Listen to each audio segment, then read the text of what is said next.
ስጋው ደሙን ከተቀበሉበት ሰዓት ጀምሮ እስከ ሰርክ ባሉት ሰዓታትና እስከ 3ኛው ቀን ድረስ ባሉት ዕለታት ልንፈጽማቸው የሚገቡና የማይገቡ ነገሮችን ያሳያል።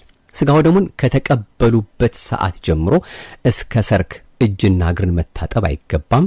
በዚህ ጉዳይ ጠየቁን ጠያቂ ያሉና ምላሹ እዚህ ላይ ያለው እንግዲህ እጅና እግርን መታጠብ አይገባም እስከ ማታ ማለት ነው። እንግዲህ ሰርክ ከልብስ መራቆት ወይም እርቃን መሆን አይገባም። ምክንያቱም ስጋው ደሙን መለኮት ተለየው ያሰኝብናልና። መንበርከክና ስግደትም አይገባም። ምክንያቱም ድካም ያስከትላልና። አንድም በስጋው ደሙ ድካም አለበት ያሰኛልና፣ አንድም ወዝ ይነጥባልና፣ አንድም መንግሥተ ሰማያትን በትሩፋታችን በድካማችን አገኘን ያሰኝብናልና ነው። አንድም ስጋው ደግሞ የመንግሥተ ሰማያት ምሳሌ ነው። ስለዚህ በመንግሥተ ሰማያት ድካም አለ ያሰኛልና ነው መንበርከክና ስግደት የማይገባው። ከተቀበሉ በኋላም ምራቅ መጥፋት አይገባም። ለወጣንያን ከተቀበሉበት ሰዓት ጀምሮ ለ24 ሰዓታት፣ ለፍጹማን ደግሞ እስከ ተቻላቸው ድረስ ምራቅ ከመጥፋት መከልከል አለባቸው። ታላቁ አባት አባ መቃርዮስ የቅዱስ ስጋውን የክቡር ደሙን ታላቅነትና ክብር ለመግለጽ ስጋው ደሙን ተቀብሎ ለ60 ዓመታት ምራቁን ሳይተፋ ኖሯል። ከተቀበሉ በኋላ መበጣት፣ መታገም፣ ጥፍር መቁረጥ፣ ጢም መላጨት አይገባም። ምክንያቱም ከስጋው ደሙ መለኮት ተለይቶታል ያሰኝብናልና ነው። ሩቅ ጎዳና መሄድም ፈጽሞ አይገባም፣ ድካምን ያስከትላልና። ክርክር መግጠም፣ መጨቃጨቅ አይገባም፣ ክፉ ነገር ወደ መናገር ያደርሳልና። ያለ መጠን መመገብ፣ በሕግ ጋብቻ ተወስነው ላሉትም ከ2 ቀናት አስቀድሞ ሩካቤ ስጋ መፈጸም አይገባም። የቆረበ ሰው ካለ መጠንቀቅ ነስር፣ ትውኪያ፣ የአካል መድማት፣ መቁሰል፣ ወደ አፍ የሚገባ እንደ ትንኝ ዝንብ ቢያጋጥመው ንስሐ ሊሰጠው ስለሚገባ ለንስሐ አባቱ መናገር ይኖርበታል። ካለ መጠንቀቅ በንስሐው የተሰጠውን ቀኖና ሳይፈጽም እንደገና መቁረብ አይችልም። አንዳንድ ሰዎች ከተቀበሉ በኋላ እህል ሳይቀምሱ መነጋገር ወይም ተሰጦ መቀበል አይቻልም የሚል ልማዳዊ አነጋገር ሲናገሩ ይደመጣል። ይህ ፈጽሞ ስህተት ነው። በመሰረቱ ስጋው ደሙን በተቀበሉበት ሰዓት ብቻ ሳይሆን ዘወትርም በቤተ ክርስቲያን ውስጥ ተሰጦን ከመቀበል ቃለ እግዚአብሔርን ከመነጋገር በቀር ሌላ ነገር መጫወት እንደማይገባ የቤተ ክርስቲያን የሥርዓት መጽሐፍ ያዛል። የሚፈልጉት ነገር ቢኖር እንኳ በእጅ ጥቅሻ ማመላከት እንጂ ድምፅ አሰምቶ መነጋገሩ አግባብ አይደለም። ማንም በቤተ ክርስቲያን ውስጥ ፈጽሞ አይናገር። ቤተ ክርስቲያን የነገር ቦታ አይደለምና ከፍርሃት ጋር የጸሎት ቦታ ነው እንጂ በቤተ ክርስቲያን የሚናገር ሰው ይውጣ። በዚያን ጊዜ ስጋውና ደሙን አይቀበል። ወንዶችና ሴቶች ምእመናንም በጸሎት ጊዜና በቁርባን ጊዜ በእግራቸው መቆም ይገባቸዋል። ባለፈው እያመሰገኑ ለሚመጣው ስርየትን እየለመኑ በቤተ ክርስቲያን ውስጥ ሌላ ነገር ከመናገር ይጠበቁ። በቅዳሴ ጊዜ የሚስቅ የሚሳለቅ ቢኖር ካህን ቢሆን ተቀብሎ ወጥቶ አንድ ሱባኤ ይቀጣ፣ ይጹም፣ ይስገድ። ህዝባዊ ቢሆን ሳይቀበል ያን ጊዜ ፈጥኖ ይውጣ ይላል።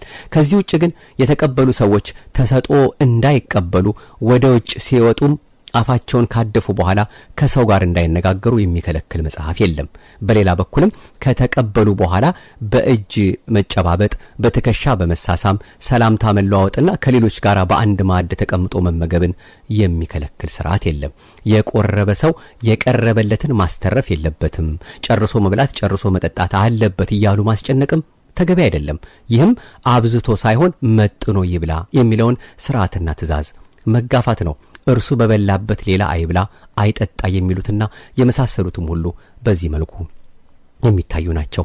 አንዳንዶች ስጋው ደሙን ከተቀበሉ በኋላ ብቻቸውን ወደ ቤታቸው ሲመለሱ የተለየ ችግር ሊገጥመን ይችላል ብለው ስለሚያስቡ ይህም ባለፈው አይተናል፣ የሚጠብቃቸው ሰው እንዲከተላቸው ይፈልጋሉ።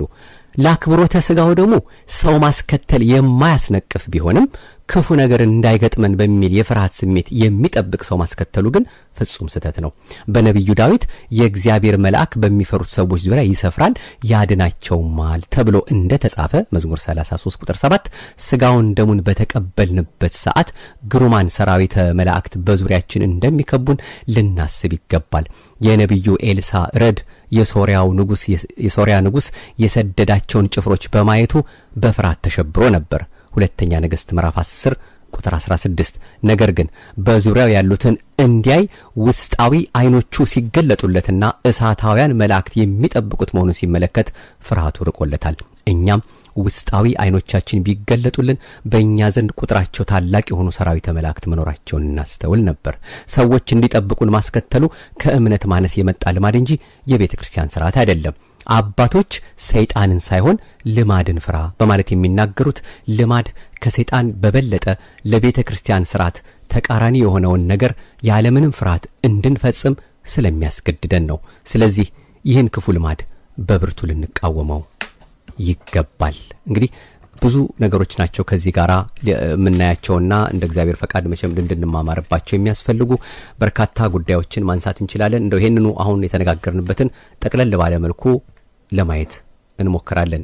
ይሄ መቼም ሁላችንም መሰረታዊ ጉዳይ ነውና እንድንጠነቀቅለት እንድናስብበት አምላካችን ደይጠንተን በትህትና እንድንቀርብ የሚያስፈልገን ስለሆነ ማለት ነው። እነዚህን ጉዳዮች በነገራችን ላይ የተጻፉት አሁን ያነበብንላችሁ ነገሮች ሁሉ ይሄን አድርጉ ይሄን አታድርጉ የሚለው በተለያየ መልኩ መጽሐፎች ከዚህ ጋር የተጻፉ ስላሉ ነው። በተለይ ፍትሐ ነገሥቱ አንቀጽ 13 ፍትህን መንፈሳዊ አንቀጽ 13 ማለት ነው። መጽሐፈ ቅዳሴ ሥርዓተ ቅዳሴ ፍትሐ ነገሥት ፍትህ መንፈሳዊ አንቀጽ 12 እና 13 በተለይ በስፋት የተናገረውን ነው እስካሁን ድረስ ወደ እናንተ እያደረስን ያለነውና አባቶቻችን ያስቀመጡት መሆኑን እንድንረዳው በሚያጠይቅ መልኩ እንድናየው ነው። እንግዲህ ጠቅለል እናድርገው። አሁን የተናገርነው ከላይ ያነሳነውን ከተቀበሉ በኋላ ወዲያው ቅዳሴ ጠበል መጠጣት አይገባም።